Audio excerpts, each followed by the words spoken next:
What's going on, guys? Welcome to episode 3 of Quarantine Movies with Nery.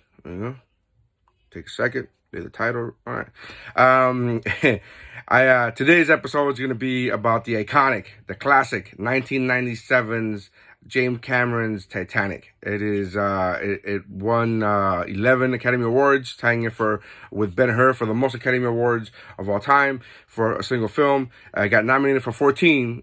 One of those 3 was fucking Leo, who got shafted. Anyways, listen, it's been a long time. I hadn't seen this movie since it came out.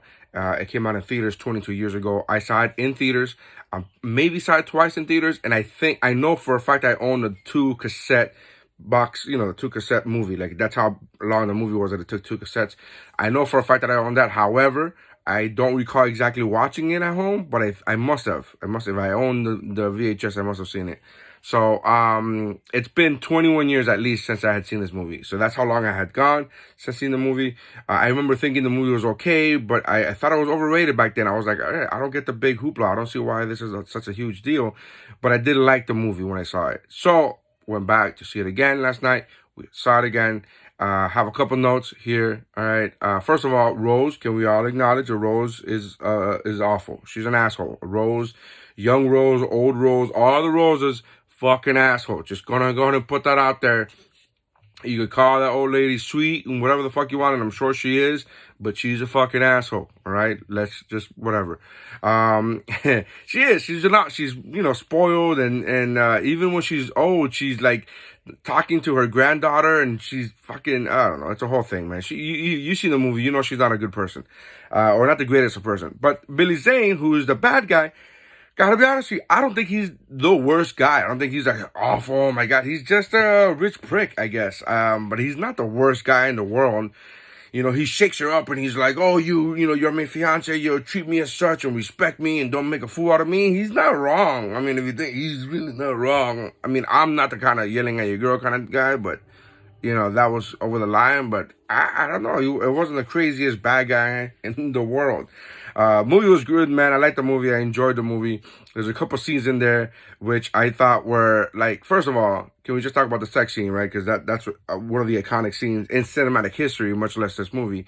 But the whole handprint, we don't even know whose hand that is. We have no idea whose hand that is. We all like to think it's Rose, but Leo was rather thin back then, and I looked at it, I paused the scene, and I was like, I can't really tell if it's Leo's hand or Rose's hand. It doesn't matter. I get it.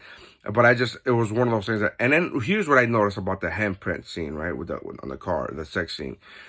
It was super attractive and sexy and like, oh, and beautiful and romantic because of the music. Because the music playing in the background was that led us to believe that is a sexy and beautiful and but if you put some kind of like screechy noise, that's a scene straight out of a fucking horror movie, dude.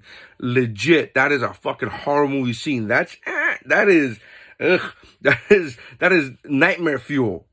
I'm telling you right now, watch that same scene and put some creepy music behind it. That is fucking nightmare fuel, bro.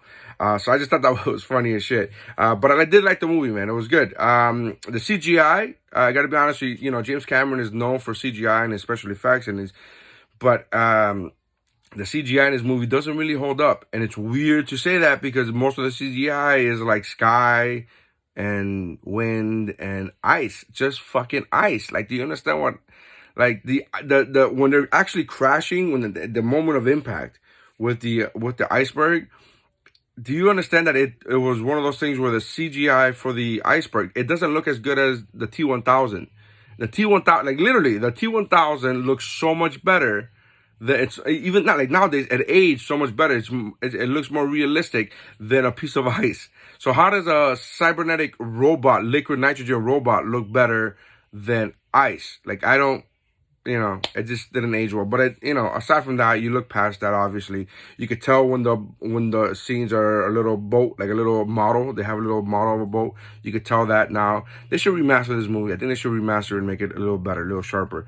I found some of the scenes hilarious when he's like literally handcuffed to a pipe, and she's gonna free him by chopping off the handcuffs with an axe. She literally closes her eyes, closes her eyes before she swings. Before she even swings, not even just a swing, before she even swings, she closed her fucking eyes, which I thought was hilarious.